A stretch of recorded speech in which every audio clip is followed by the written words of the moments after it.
হরে কৃষ্ণ। আমি সঞ্জয়। আমার চ্যানেলের নাম সনাতনী কথা সত্য কথা। তো আজকে আবার এসেছি আরেকটি নতুন তত্ত্বকথা নিয়ে। আজকের কাহিনী রাবণের যুদ্ধ।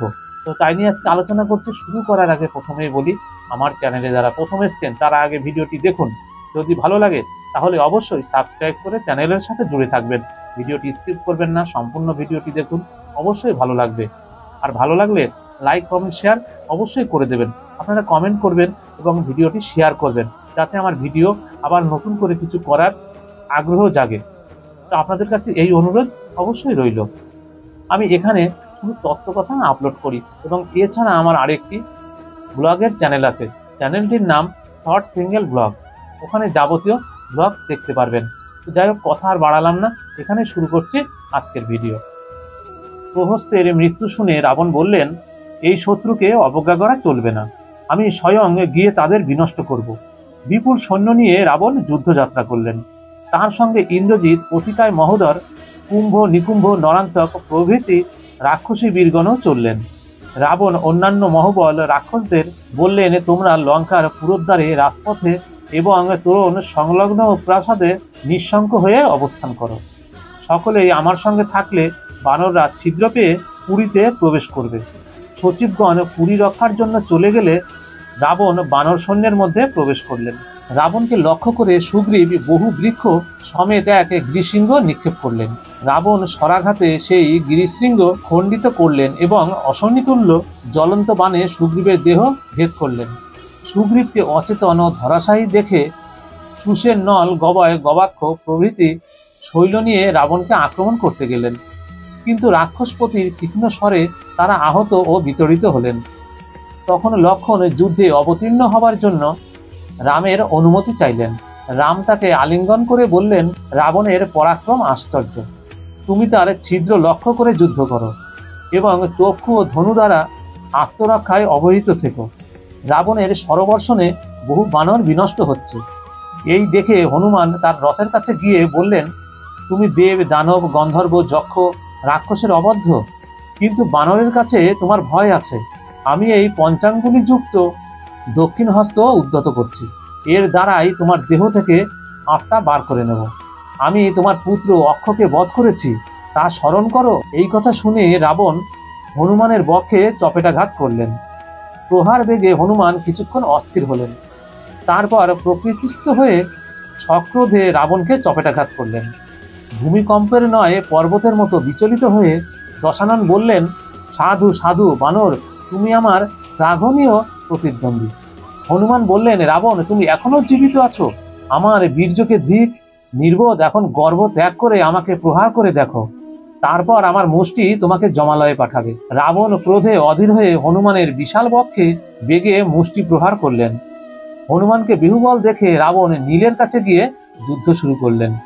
এমন সময় হনুমান সুস্থ হয়ে রাবণকে বললেন, তুমি অন্যের সঙ্গে যুদ্ধ করছো, অতএব এখন আমি আক্রমণ করব না।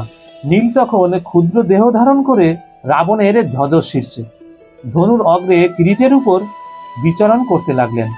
রাবণ ক্রুদ্ধ হয়ে তার প্রতি অগ্নিবাণ নিক্ষেপ করলেন।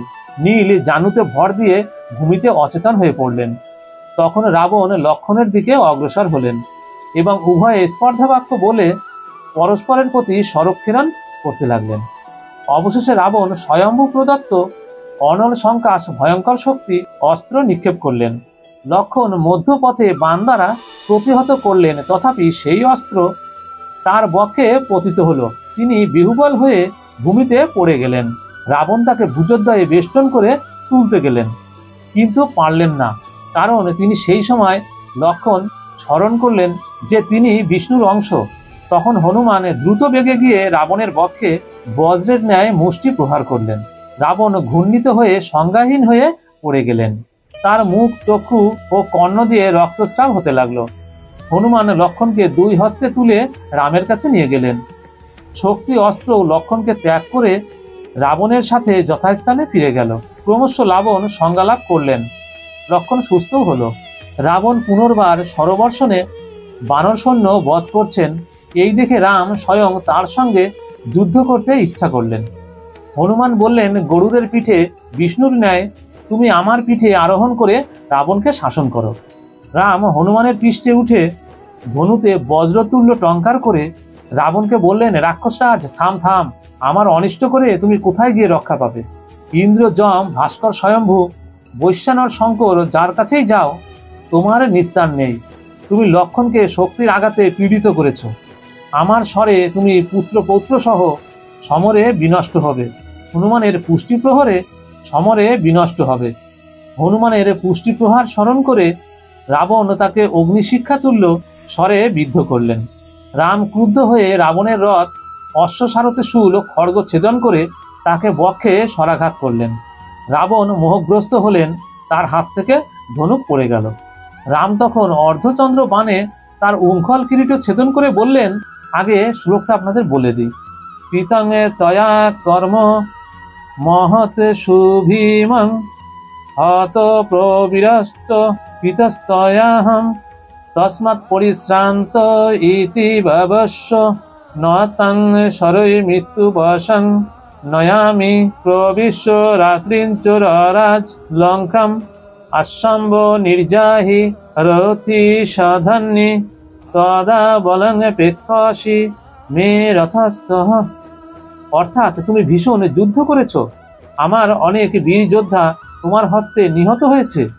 তুমি পরিশ্রান্ত হয়ে বিবেচনা করে আমি তোমাকে শরাঘাতে বধ করলাম না। নিশাচর অরাজ, প্রস্থান করো। আমি জানি তুমি রণক্লান্ত, লঙ্কায় গিয়ে বিশ্রাম করো। পরে ধনুর্ধর্যের সঙ্গে রথারোহণে ফিরে এসে আমার বল দেখো। তো এইটুকু ছিল আজকের কাহিনী। আগামী দিনে আগামী পর্বে আবার কোনো নতুন কাহিনী নিয়ে আসবো। ততক্ষণ আপনারা অবশ্যই ভালো থাকবেন, সুস্থ থাকবেন। হরে কৃষ্ণ।